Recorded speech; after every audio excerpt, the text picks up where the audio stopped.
Hey everyone, it's Danielle Taylor with Keller Williams Realty here on the beautiful Outer Banks.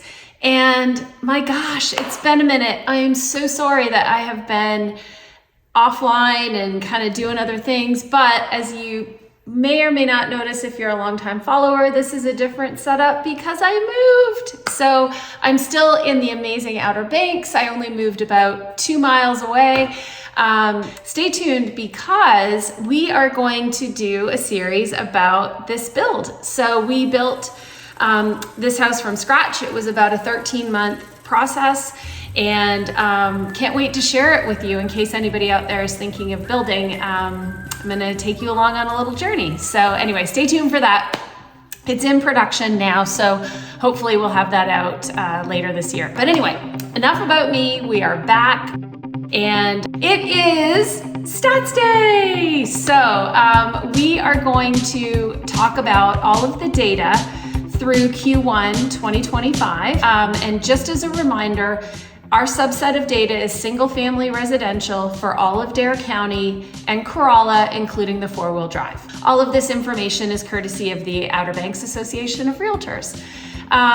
Single family unit sales. So we ended Q1 up about 2% over Q1 2024. So not terrible, especially given the really cold winter we had and all of our feeder markets had. And March over March though, we were down 10%. And I think that has to do with the delayed spring. Remember, we talked about that earlier. I think the cold weather has really sort of messed up the calendar this year. So we were down March over March, but up March over February. So kind of a weird way that the year is getting its feet underneath us. So it'll be interesting to watch how things unfold in April and then into Q2.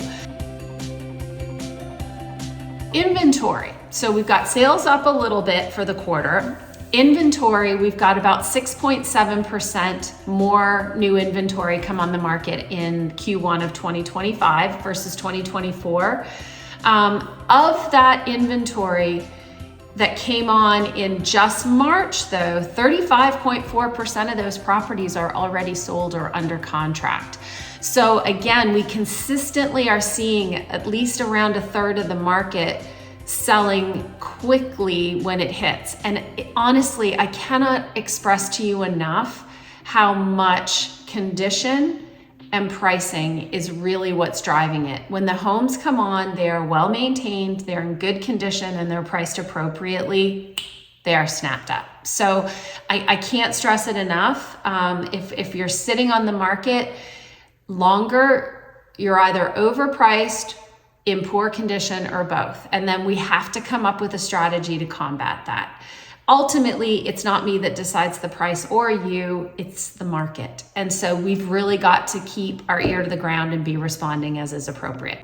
Pricing, how are we ending up in terms of price? So for Q1, we ended with a median sale price of $699,450. Okay, so that's the median, which is down about 1% from 2024. Okay, not dramatically, but just something to think about.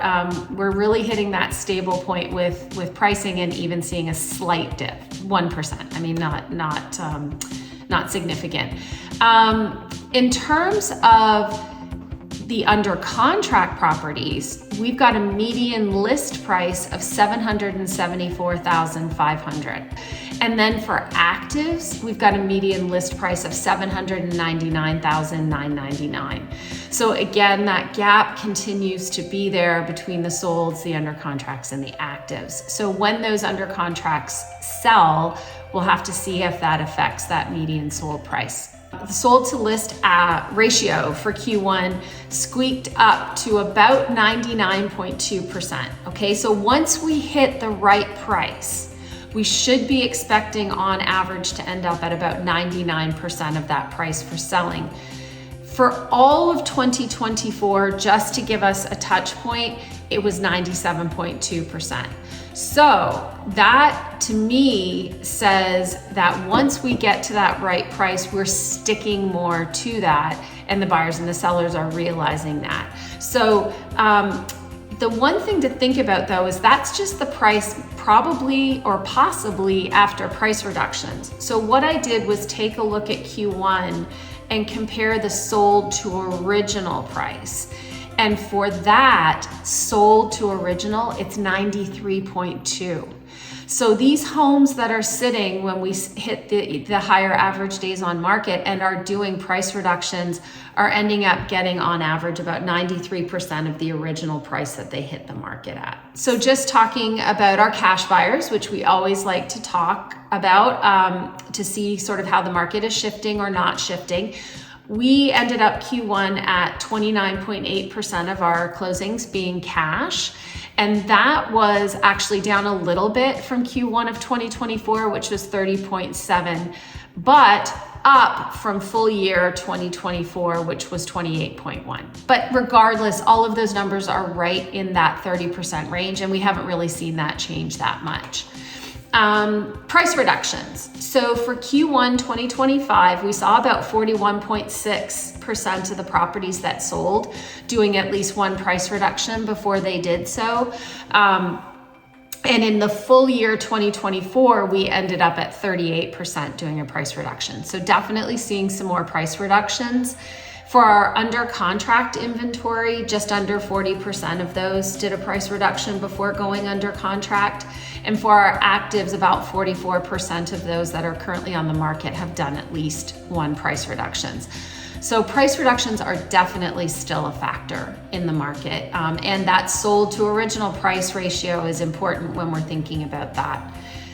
Multiple offers. So are we still seeing multiple offers? 17.1% of the sold inventory in Q1 indicated that they did receive a multiple offer. And that's up from about 16.2% full year 2024. So right in that same range, but about 17%. Closing cost concessions. We are seeing about 48% of the properties that sold in Q1 doing a closing cost concession as part of the closing. And that's actually down a little bit from where we ended the year at 49%, but not significantly. So still in that same range. Finally, days on market. So how long are things sitting? So average days on market for our sold inventory for Q1 was about 74. And that was up significantly from last year to date, it was 53. So we're definitely seeing stuff sit longer. And then for under contracts, it's 73. So solds and under contracts are tracking about the same. For average days on market for active inventory, we're sitting at about 105. And that's down slightly from full year 2024, which ended at 116. So definitely things are sitting longer. So anyway, that's it for Stats Day this week. Sorry, I went a little long. But as always, if you don't subscribe to the channel, make sure you do so you don't miss any of the updates. We've got a lot of exciting things coming up. And make sure you subscribe for our newsletter. And if you ever have questions, please reach out. We'd love to help. I hope you have a great day.